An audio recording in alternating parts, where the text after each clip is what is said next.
Hey, in this video, I will show you how to add codes into Google Authenticator.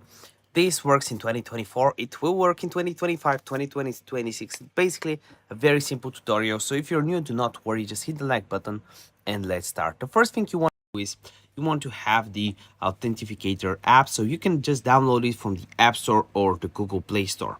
After that, you want to open it up and I just set up a new Authenticator app that doesn't have any other codes or anything for privacy reasons. You want to click on add code, or if you already have a few things, you want to click on the plus icon at the bottom right.